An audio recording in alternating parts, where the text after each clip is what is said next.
मृत्यवे ब्रह्मविद्याचार्याय नचिकेतसे च तदेतदिति मन्यन्ते अनिर्देश्यं परमं सुखं कथं नु तद्विजानीयाम् किमु भाति विभाति वा। तदेतदिति मन्यन्ते अनिर्देश्यं परमं सुखं कथं नु तद्विजानीयाम् किमु भाति विभाति वा। श्रुति माता आत्मा के इस पक्ष को उजागर करती है कि आत्मदेव शांत स्वरूप है। आत्मा और शांति ये पर्यायवाची शब्द है। आत्मा है तो वहां आनंद है ही। कल हम लोग चिंतन कर रहे थे कि शांति मतलब एक ऐसी अवस्था जहां किसी भी प्रकार का उपद्रव नहीं है, उथल पुथल नहीं है, विक्षेप नहीं है, और जो ज्ञानात्मक स्थिति है, भान जहां पर हो रहा है। और तीसरी बात कि वह आनंददायी स्थिति है। उपद्रव न हो, आनंद हो और ज्ञान हो। तो ये तीनों लक्षण आत्मा में ही घटते हैं। आत्मा निर्लेप है, इसलिए वहां कोई उपद्रव संभव नहीं। उसको कोई स्पर्श ही नहीं कर सकता, तो उसको कैसे कोई डिस्टर्ब करेगा। गुरुदेव से एक बार किसी ने बोल दिया, डोंट वरी गुरुदेव। गुरुदेव ने तुरंत कहा, have you seen me any time worried. चिंता जो है वो चित्त तत्व को स्पर्श नहीं कर सकती। चिंता मन में होती है, आत्मा में कहां से चिंता। तो जो चिंता नहीं है तो वहां शांति है, आनंद है। और ये ऐसा आनंद है जो जिसको बनाना नहीं है, निर्माण नहीं करना है। इसलिए कहते हैं ये जो ज्ञान का विभाग है ना, निर्माण विभाग नहीं है,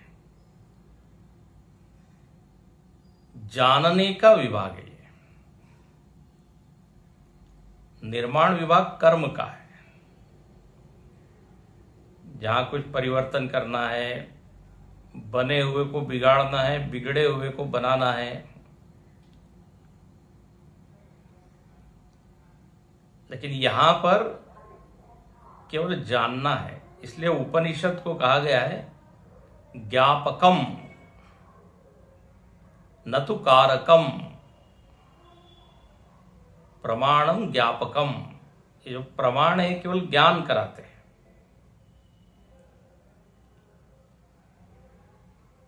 बदलने की बात नहीं करते। जो चीज नित्य है उसको जानना है। तो यह आनंद जिसको यहां परम सुख कहा, शांति कहा, ज्ञानी के लिए प्रत्यक्ष है। ज्ञानी ये मानता है, जानता है। देखिए यहां शब्द लिखा है मन्यन्ते, लेकिन मन्यन्ते का अर्थ क्या है? जानंती। देखो पहले हम कोई भी चीज मानते हैं, ये शास्त्र बड़ा अच्छा है ना, श्रद्धा रखते हैं, भगवान का अस्तित्व है, मानते हैं, गुरु को मानते हैं, हर चीज को पहले मानते हैं। फिर जैसे जैसे उसके निकट हम जाते हैं तो फिर जानते हैं। तो यहां ज्ञानी केवल मानता नहीं है, बल्कि प्रत्यक्षम अनुभवंती, पीछे आया था साक्षात अनुभवंती। और ये समझ लीजिए व्यक्ति का सर्वोच्च बिंदु है। व्यक्ति ने विकास कर लिया, उस विकास का परमोत्कृष्ट परमोच्च बिंदु क्या है? जब व्यक्ति आत्मानंद में रमने लगे, आत्म सुख में ही वो मस्त हो जाए। मन मस्त हुआ तब क्यों बोले, हीरा पायो बार बार हवा को क्यों खोले। मस्त हो जाए इस आत्मा में तो बोले फिर बस ये आपने जीवन का लक्ष्य हासिल कर लिया। विकास का प्रमाण क्या है? उन्नयन का प्रमाण क्या है? हम विकास कर रहे हैं, इसका परीक्षण कैसे करें? तो ग्रंथ कहते हैं आप ये देखिए कि आपका रमण कहां हो रहा है, रमण स्थान क्या है, रमणीयता किसमें आपको लग रही है, किसमें हम रम रहे हैं। रमण मतलब किसमें हम रम रहे, किसमें रस आ रहा है, किसमें मजा आ रहा है, किसमें हम घंटों डूब सकते हैं या डूब जाते हैं, उसको आप देखिए। कल जैसे हमने संकेत किया था, जगत में आनंद है, क्योंकि आनंद ब्रह्म का ही नाम है, तो आनंद का अभाव तो है नहीं। लेकिन आनंद का निमित्त क्या है, उससे हमारे व्यक्तित्व की पहचान होती है, विकास का परीक्षण होता है। आनंद के निमित्त यदि लोअर हो, बेसर हो, निम्न हो, तो इसका मतलब है हमने प्रगति की नहीं। बाहर से प्रतिष्ठा है लोगों के बीच में, बाहर हमारा नाम है, लेकिन हम देखें कि हम रमते कहां हैं। अपनी दृष्टि में हम कैसे हैं ये देखना चाहिए। कोई व्यक्ति ऊंचे पद पर है, बड़ा उसका नाम है, बड़ा धन है, लेकिन सारी व्यसनों में ही वो रम रहा है ना, अकेले में, एकांत में, तो शास्त्र कहते हैं आपने उन्नति नहीं की। बाहर हम बड़ी बड़ी बातें कर रहे हैं, लेकिन उसमें हम रमते नहीं हैं। जिसको हमने अच्छा माना, कदाचित जिसका उपदेश भी हम कर पा रहे हैं, कर रहे हैं, लेकिन उसमें रम नहीं रहे हैं। रमने के लिए निम्न चीजें ही चाहिए, तो फिर अभी मंजिल बहुत दूर है, ऐसा कहना पड़ेगा। मराठी में एक वाक्य है, समर्थ रामदास स्वामी ने कहा, लोका सांगे ब्रह्म ज्ञान स्वतः कोरडे पाषाण। मतलब लोगों को तो वो ब्रह्म ज्ञान सुना रहा है, लोगों में ख्याति क्या है, अरे बोले बड़े विद्वान हैं, बड़े ज्ञानी हैं, बहुत जानते हैं, लेकिन स्वयं वो कहां कैसे हैं, बोले सूखे हैं, एकदम पत्थर की तरह। वो स्वयं ब्रह्म में रम नहीं रहे हैं। लोगों के लिए ब्रह्म ज्ञान ठीक है, लेकिन स्वयं के लिए टीवी रमण, मोबाइल रमण। तो अपनी नजर में हम निकृष्ट हैं। तब तो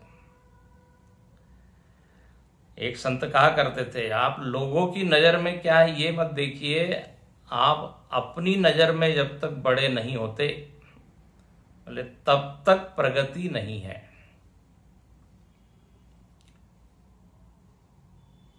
हम यदि निकृष्ट चीज में ही रम रहे हैं तो हमको ही मालूम है कि हमारी स्थिति क्या है। हम अपने से असंतुष्ट हैं, अपने में अतृप्ति है, और लोगों को बड़ी बड़ी बड़ी बातें कर रहे हैं, बता रहे हैं, तो बोले ये प्रमाण नहीं है बड़े होने का। बड़े होने का प्रमाण है आत्मतृप्ति, निज लाभ तुष्ट। सुखदेव जी का वर्णन किया है, निज लाभ तुष्ट, अपने में ही संतुष्ट है। यदृच्छा लाभ संतुष्ट, द्वंद्वातीतो विमत्सर, वेदांत वाक्येषु सदारवंत, कौपीनवंत कलुभाग्यवंत। कौपीन पंचकम है, जो रमते हैं कहाँ, तो बोले वेदांत वाक्यों में, मतलब इन्हीं मंत्रों में, इसी ज्ञान में। तो जैसा बाहर उनका है नाम या यश, वैसा ही अंतरंग में भी है। ये ड्यूअल पर्सनैलिटी होती है कई बार, तो वो जो अंतर है वो धीरे धीरे कम होना चाहिए। कलियुग का वर्णन तुलसीदास जी करते हैं, उसमें कहते हैं, ब्रह्म ज्ञान बिनु नारी नर करही न दूसरी बात। ब्रह्म ज्ञान के सिवा बात नहीं करते, लेकिन कौड़ी लागी मोह बस, लेकिन धन के लिए, यश के लिए और किसी चीज के लिए घात कर देते हैं, मार देते हैं। और स्वार्थ सिद्ध नहीं हुआ तो हिंसा करने के लिए भी पीछे नहीं हटते। अच्छा, और बात किसकी कर रहे हैं? ब्रह्म आनंद रूप है, ब्रह्म तो आत्मा ही है, ब्रह्म तो अनंत है, अहम ब्रह्मास्मि। तो यहां पे श्रुति आग्रह कर रही है कि महाराज आप उसको जानिए और उसमें रमिए। एकदम ब्रह्म में नहीं रम सकते तो कम से कम उच्च साहित्य में रमिए, स्वाध्याय ऊंची चीज का कीजिए, ऊंची किताबें पढ़िए, ऊंचा सत्संग सुनिए। ये लौकिक चीजें सुनने में क्या है, उसमें यदि हम रम रहे हैं, है ना, गपबाजी, गॉसिपिंग, तो बोले फिर तो अभी काफी यात्रा तय करनी है। आत्म क्रीड़ा, ज्ञानियों का वर्णन क्या क्या, आत्मा में ही खेलते हैं। तो यहां पर यही कहा कि जो परम सुख है, जो अपने अधीन सुख है, आत्म सुख, वह ज्ञानी के लिए प्रत्यक्ष है। अब साधक का यहां प्रश्न है, कथम नु तद विजानीयाम, हम भी कैसे उसको जाने, और क्या वो प्रकाशित होता है? क्या आत्मानंद ज्ञात होता है कि अज्ञात ही रहता है? क्योंकि आत्मा का वर्णन हमेशा यही कहा कि अवांग मनस गोचर। तो ज्ञानी को उसका अनुभव कैसे होता है जो वाणी इंद्रिय बुद्धि के परे है? और नहीं होता ऐसा आप बोले तो ये भी सही नहीं, क्योंकि आप बार बार कह रहे हैं, उसके लिए तो अपरोक्ष है बिल्कुल। तो यहां प्रश्न है कि क्या वो आत्मा का ज्ञान होता है या आत्मा का आनंद का अनुभव होता है? कैसे होता है, कैसे उसको समझे, ये यहां पर है। तो यहां इस अंतिम मंत्र में कहते हैं, देखो जरा आप अत्र उत्तरमिदं भाति च विभाति च इति, यहां उत्तर दिया गया है कि वह ब्रह्म भाति, बिल्कुल प्रकाशित होता है, ज्ञात होता है, और विभाति, विविध रूपेण भाति, अनेक प्रकार से उसका प्रकाशन होता है, अनेक प्रकार से वो अपने को जाहिर करता है, विभाति। तो भाति विभाति च इति, बोले कथम, कैसे? तो न तत्र सूर्यो भाति न चंद्र तारकम न इमा विद्युतो भांति कुतोयम अग्नि। ये आरती के समय ये मंत्र बोला जाता है। क्यों बोला जाता है तो इसको हम बताते हैं आगे। यहां पर श्रुति अपना ध्यान खींचती है। बोले आप जगत में कुछ प्रकाशकों को देखते हैं जिनमें प्रकाश है। उसमें पहला नाम है सूर्य, दूसरा है चंद्र, तीसरा है तारे, चौथे है विद्युत, बिजली चमकती है, और पांचवी चीज है अग्नि। ये पांच ही प्रकाश के स्रोत है। तो यहां पर श्रुति कहती है न तत्र भाति। बोले पांचों के पांचों दुनिया को तो प्रकाशित कर देते हैं। ध्यान से सुनिए, दुनिया का ज्ञान ये करा देते हैं, लेकिन ब्रह्म में इनकी गति नहीं है। न तत्र भाति मतलब सूर्य ब्रह्म को प्रकाशित कर दे, चंद्र कर दे, विद्युत के प्रकाश में ब्रह्म को हम समझ ले, ऐसा नहीं होगा। बोले पूरे ब्रह्मांड को ये सब चीज, ये पांचों चीजें प्रकाशित कर रही है,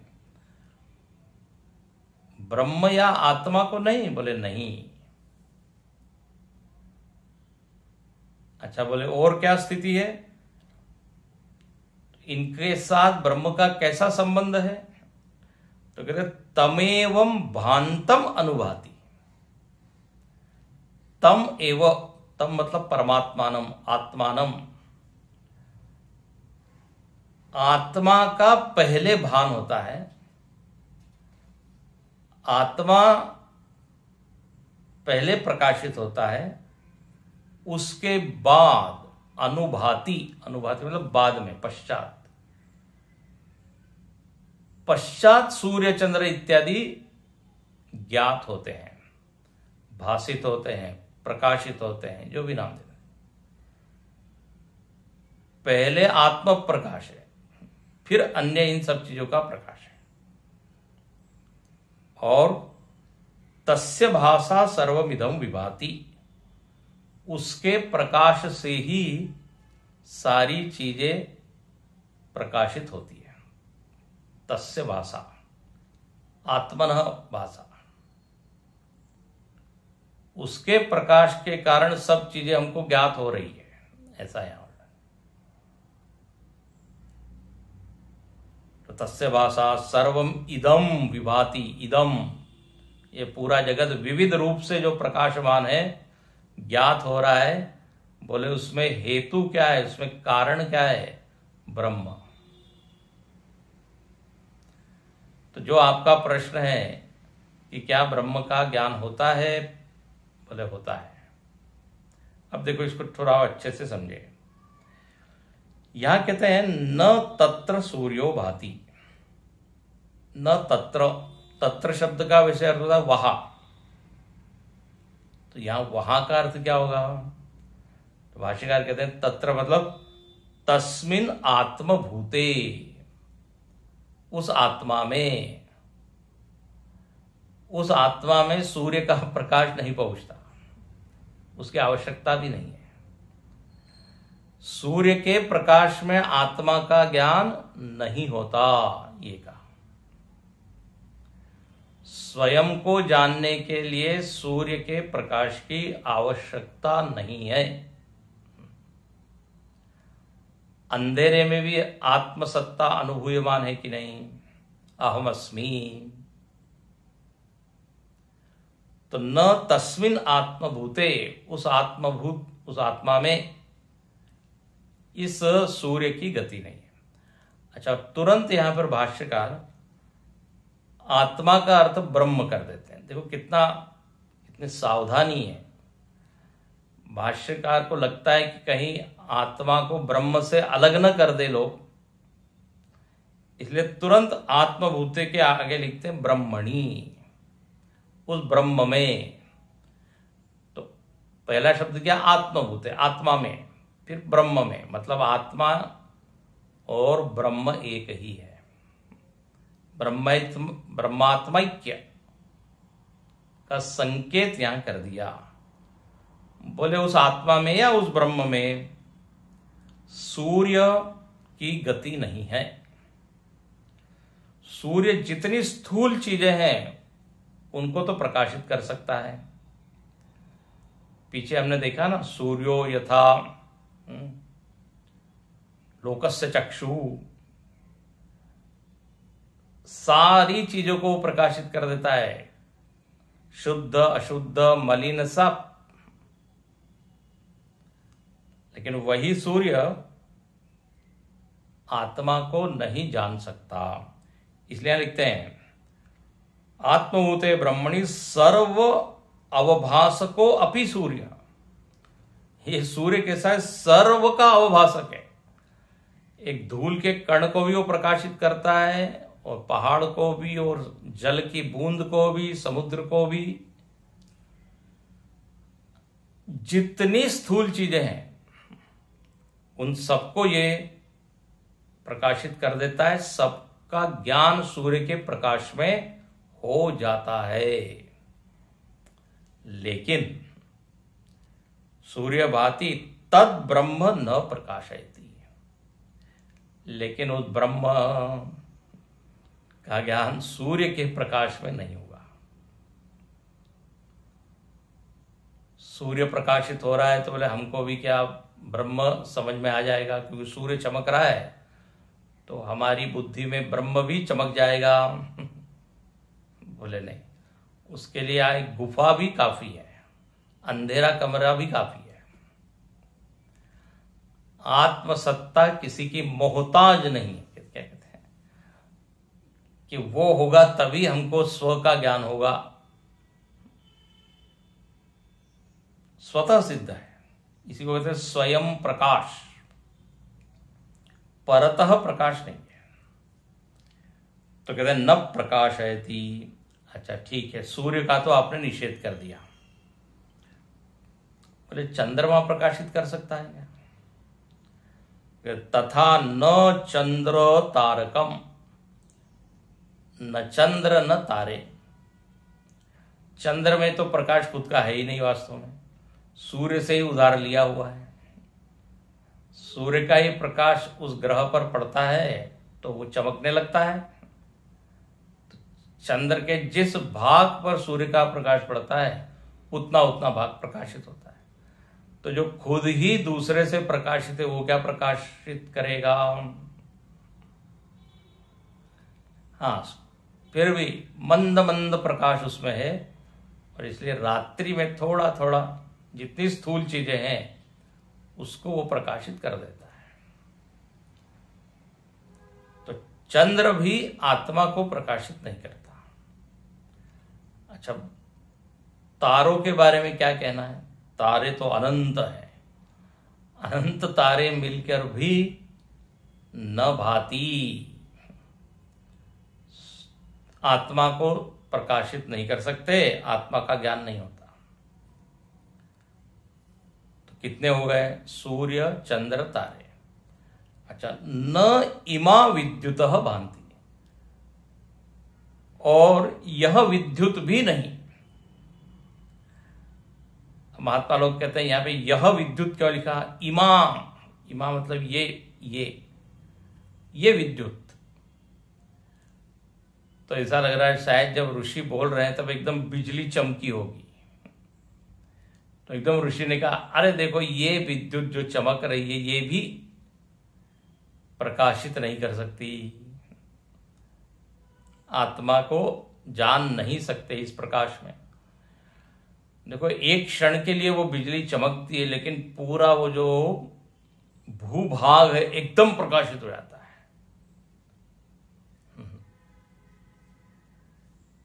किसी ने कहा ये क्या हो रहा है, बिजली चमक रही है, क्या है ये? तो एक ने बड़ा विनोद में उत्तर दिया, बोले भगवान ऊपर से फोटो ले रहे हैं, फ्लैश चमका रहे, फ्लैश। तो एक व्यक्ति को जब भी ये मालूम पड़ा, वो जब भी बिजली चमकती थी वो हंसता था, स्माइल, और भगवान का अच्छा फोटो जाना चाहिए। तो बहुत उसमें ऊर्जा होती है उस बिजली में, इसमें गिर जाए तो देखिए वो तो जल ही जाता है, भस्म हो जाता है। लेकिन वो बिजली भी न भाति न इमा, और अंत में लिखते हैं कुतः अयम अग्नि, यह अग्नि, कुतः अयम, और भाष्यकार लिखते हैं कुतः अयम अस्मत् गोचर अग्नि, ये जो हमको दिख रही है अग्नि। अब देखो ये मंत्र आरती के समय क्यों बोला जाता है, तो ये उसका कारण है। यहां पर ऋषि मानों की आरती की थाल को सामने रखे हुए हैं, और आरती की थाली में क्या होता है, एक दीपक होता है, वो जलते रहता है। तो ऋषि उस ओर संकेत करते हुए कहते हैं कि ये बड़ी बड़ी चीजें, सूर्य, चंद्र, तारे, विद्युत, इसके प्रकाश में जब हम आत्मा को या ब्रह्म को नहीं जान सकते, तो ये जो छोटा सा दीपक है भगवान जो हम आपको दिखा रहे हैं, हम जानते हैं इस छोटे से अग्नि से आप प्रकाशित नहीं हो सकते, नहीं जाने जा सकते।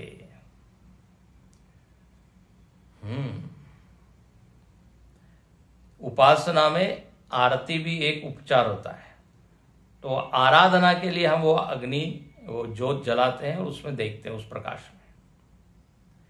लेकिन ऋषि को साफ मालूम है कि इस प्रकाश से आप प्रकाशित नहीं हो सकते।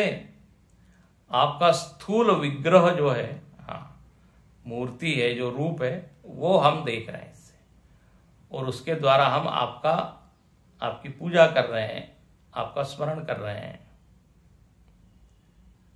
तो कुतोयम अग्नि, तो इस तरह यहां पर पांचों जो स्रोत है प्रकाश के, उनका निषेध कर दिया। अच्छा, बोले तो फिर ये पांचों की क्या स्थिति है, इनकी भूमिका क्या है? अभी जैसे हम बार बार बता रहे हैं, जगत के जितने विषय हैं उसको जानने में तो इनकी बहुत बड़ी भूमिका है।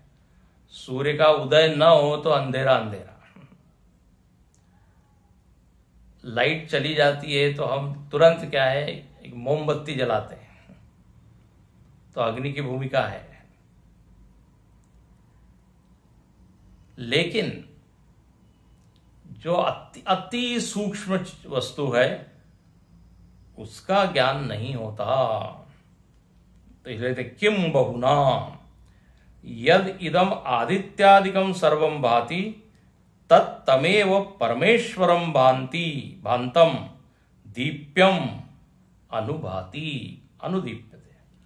बोले फिर क्या कहें, किम बहुना, हम ये कहना चाहते हैं कि आदित्यादि जितने ये प्रकाश के स्रोत है, पहले परमेश्वर का ज्ञान होता है। परमेश्वरम भांतम दीप्यम, श्रुति का शब्द क्या है, भांति। तो पहले परमेश्वर प्रकाशमान होता है और उसके बाद सब कुछ। मतलब ये ऐसा है, जरा इसको समझे। पहले हमको सूर्य का ज्ञान होता है कि पहले हमको अपना ज्ञान होता है? अपना ज्ञान हुए बिना सूर्य है हम ये कह सकते हैं क्या?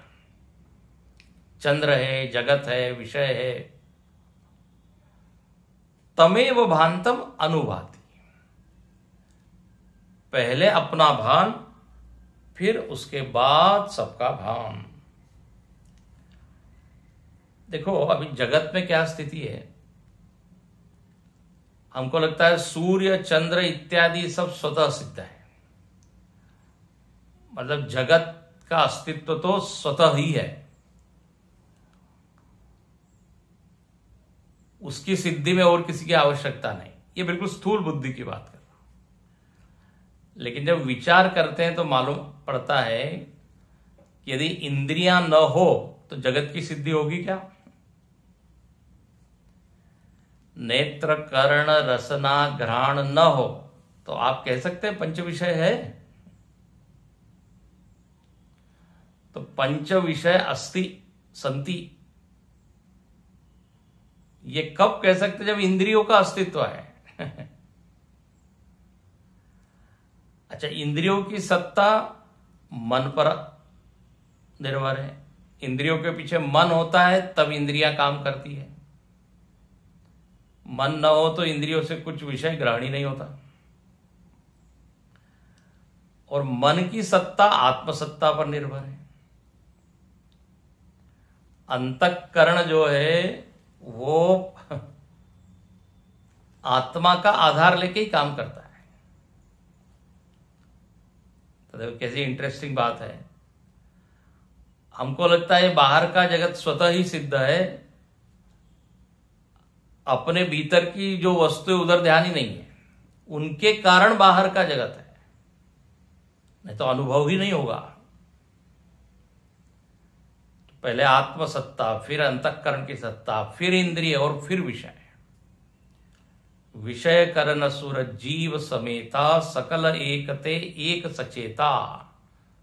तुलसीदास जी ने यही कहा। पीछे भी आया था ना, इंद्रिय से परे मन है, मन से परे बुद्धि है, बुद्धि से परे आत्मा है।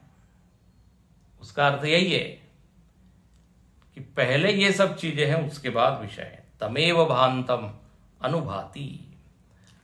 अब यही बात बताने के लिए भाष्यकार एक उदाहरण देते हैं।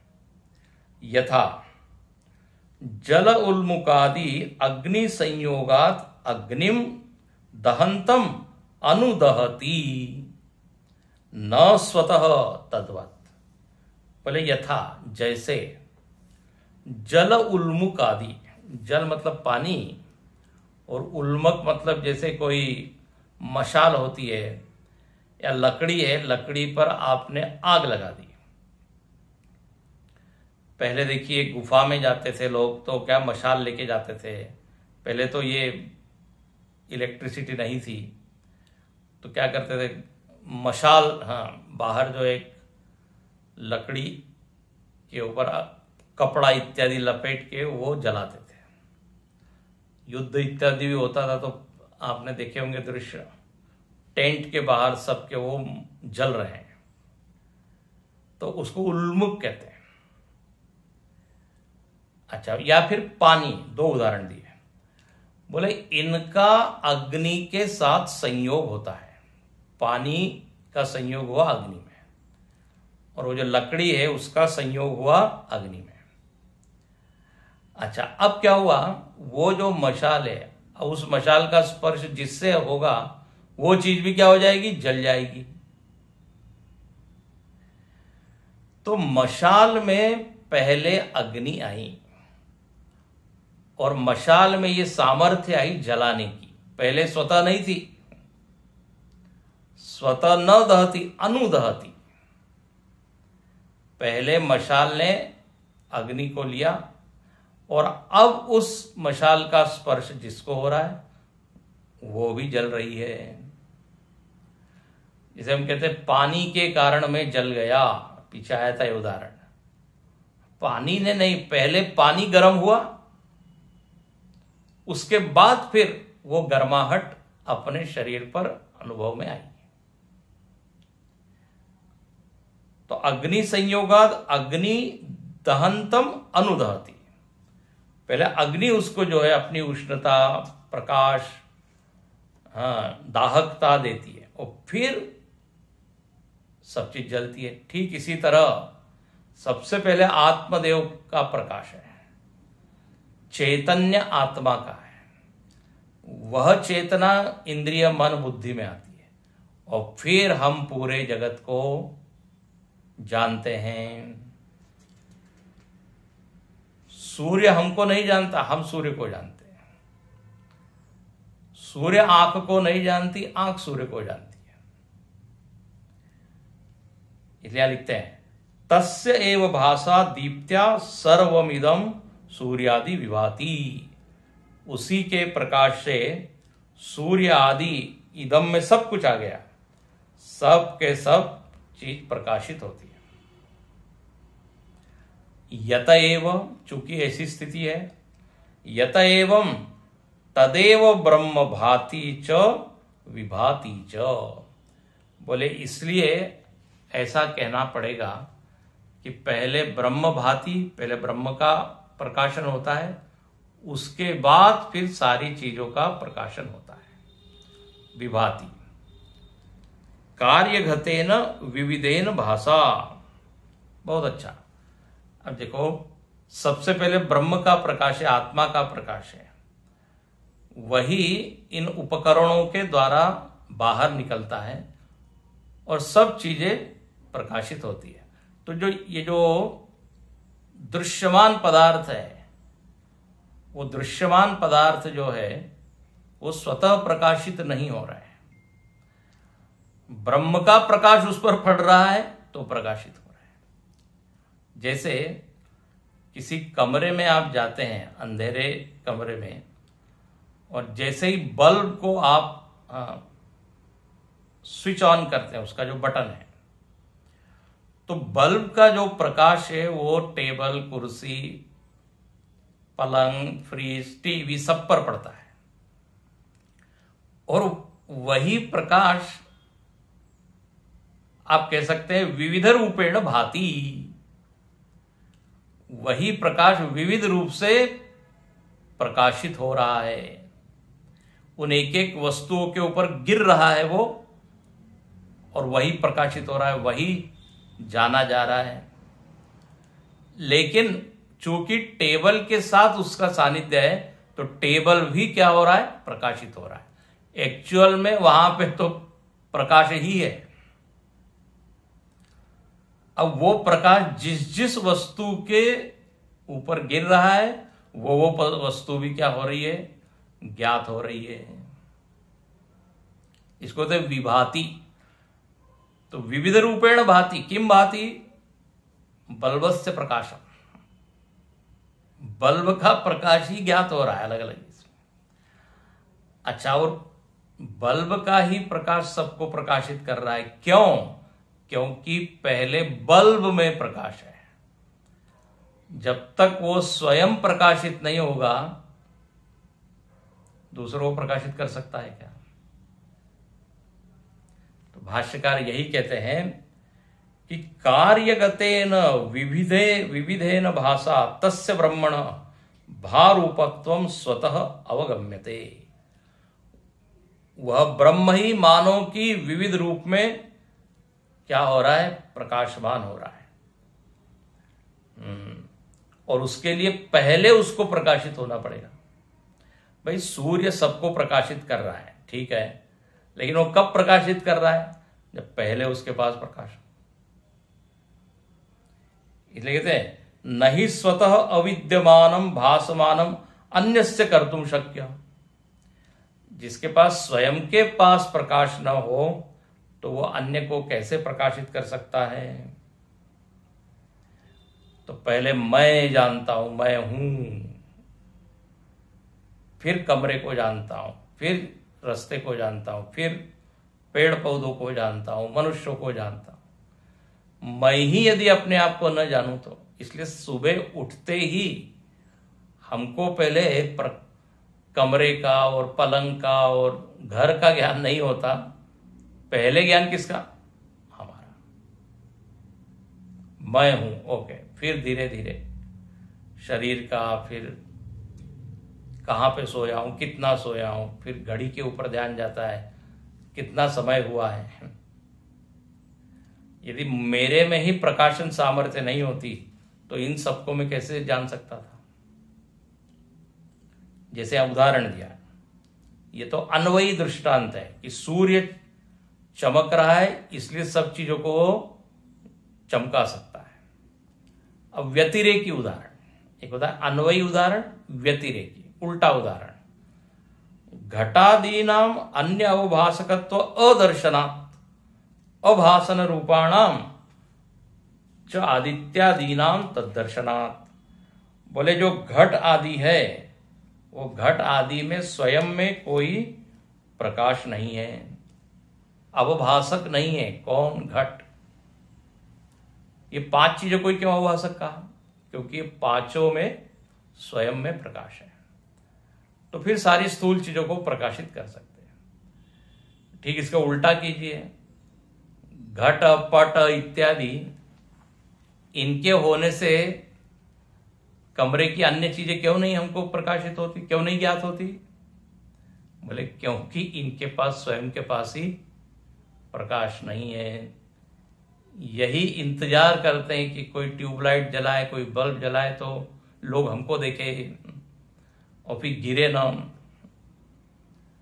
तो परतः सिद्ध है, ये घटादि पदार्थ परतः सिद्ध है, उनकी सिद्धि के लिए एक स्थूल प्रकाश की आवश्यकता है। तो जो स्वयं ही अंधेरे में है वो दूसरे को कैसा प्रकाश दिखा सकता है? तो इसी तरह शरीर आदि के द्वारा हमको किसी का ज्ञान नहीं होता, क्योंकि शरीर जड़ है।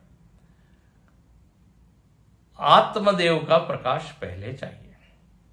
तो तमेव भान्तम अनुभाति सर्वम तस्य भाषा सर्वमिदं विभाति। इसलिए गीता में भगवान कहते हैं यदादित्यगतम तेज जगत भासयते किलम यच्चंद्रमसि यच्चाग्नौ तत्तेजो विद्धि मामकम। वहां पे भी इन पांचों का उल्लेख भगवान कृष्ण करते हैं। यदादित्यगतम तेज, आदित्य में, चंद्र में, अग्नि में, न तद भासयते सूर्यो न शशांको न पावकः। बिल्कुल वही बात। न तद भासयते, तद ब्रह्मण न भासयते, उस ब्रह्म को ये प्रकाशित नहीं कर सकते। जहां सूर्य चंद्र की गति नहीं है वही मेरा धाम है, भगवान ऐसा कहते हैं, वही मेरा स्वरूप है। कबीरदास जी भी अपने भजन में कहते हैं चांद न सूरज रय न दिवसवा अमर वह देशवा। उसको कहते हैं अमर देश में चलो। अमर देश मतलब आत्मदेश। वहां पे सूर्य चंद्र का प्रकाश नहीं है, न उसकी आवश्यकता है, बल्कि सूर्य चंद्र की सिद्धि जिनके कारण होती है वो ये परब्रह्म है। तो स्वयं में भाति और उसके ही प्रकाश से सारी चीजें भी भाती। तो जो तुम पूछ रहे थे कि क्या ब्रह्म ज्ञात है कि अज्ञात है, बोले बिल्कुल ज्ञात है।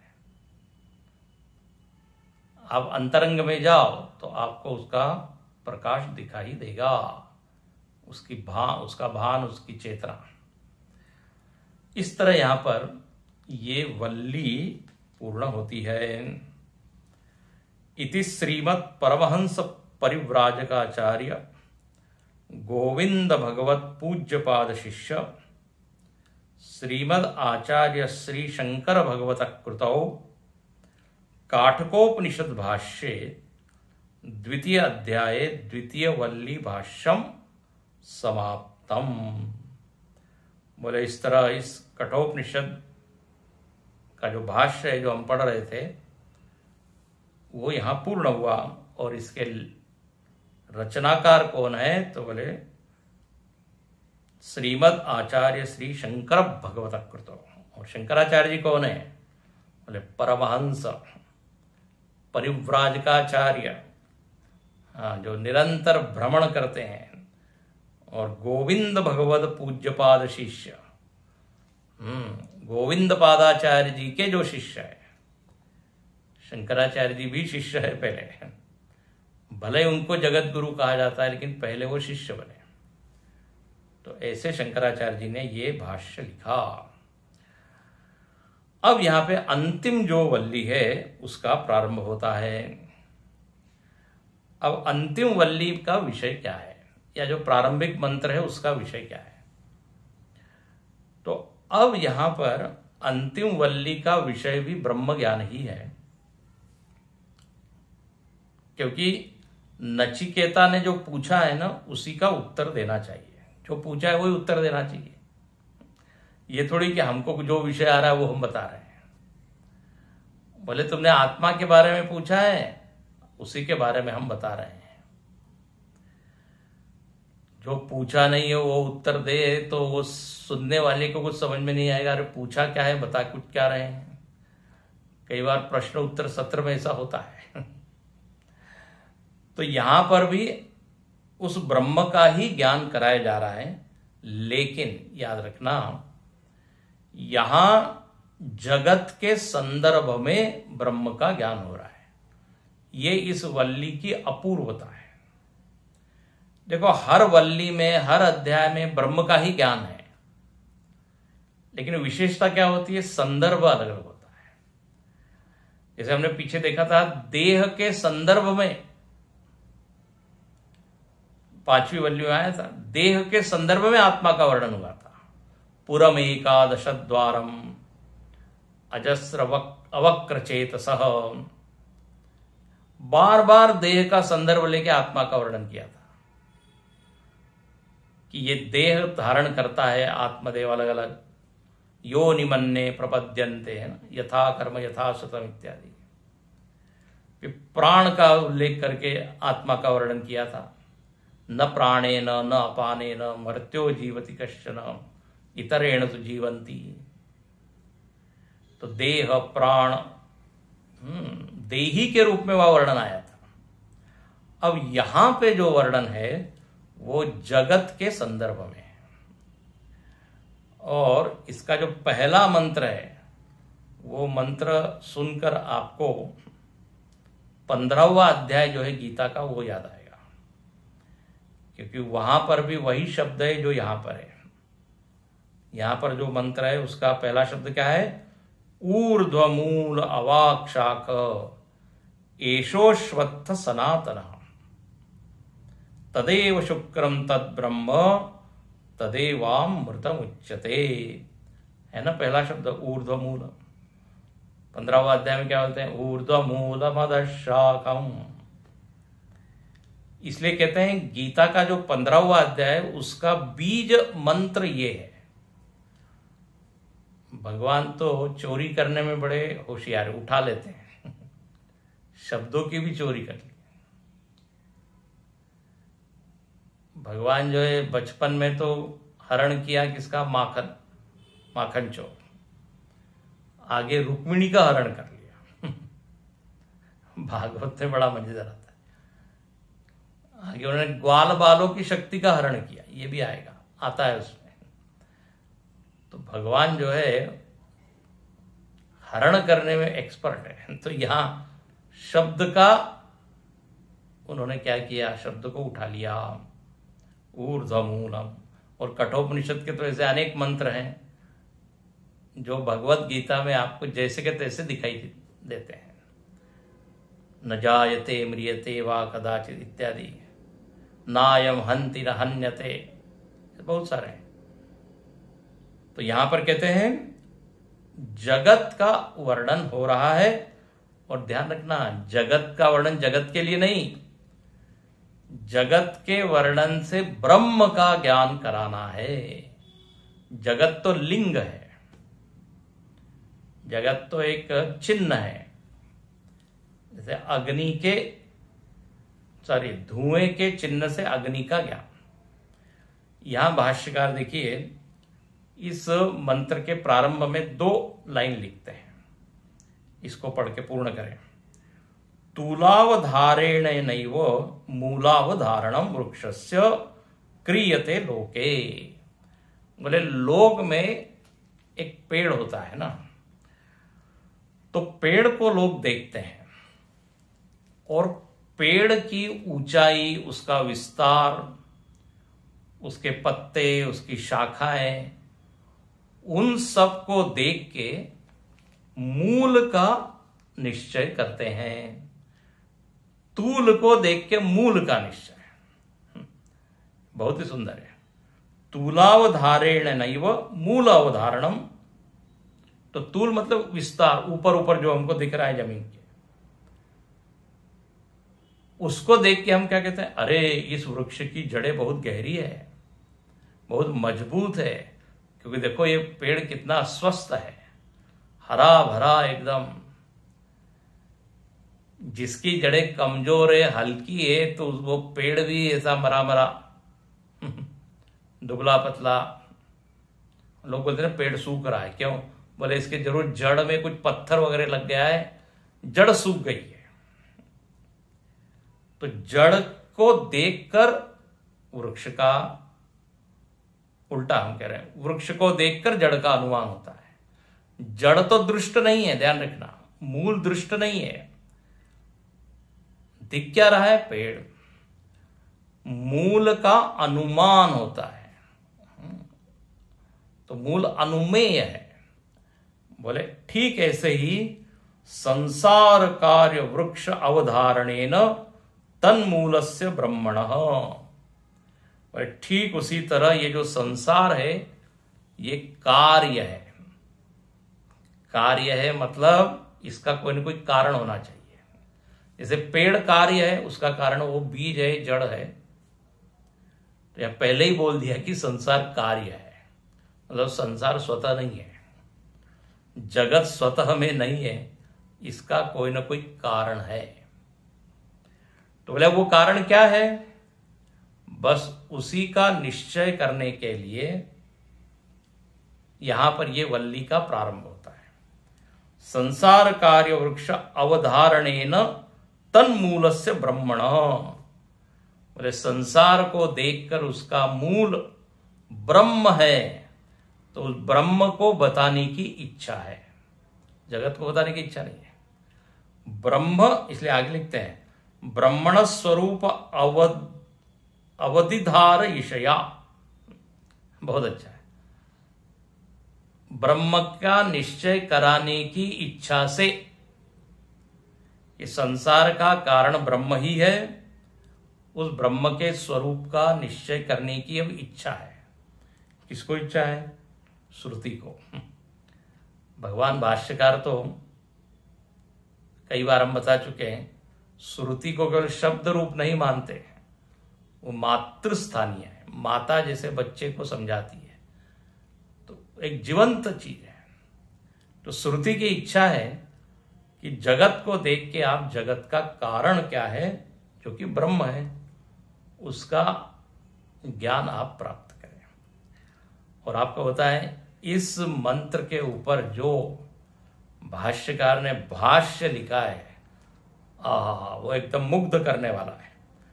आप देख सकते हैं अगले पृष्ठ पर कितनी लंबी लंबी लाइनें हैं।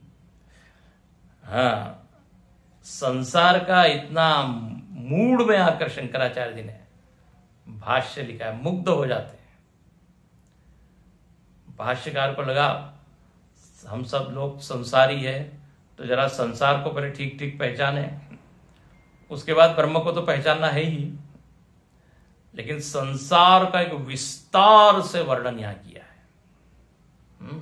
वो देखेंगे कल, बहुत ही सुंदर वो वर्णन है, उसको आप मिस मत कीजिए।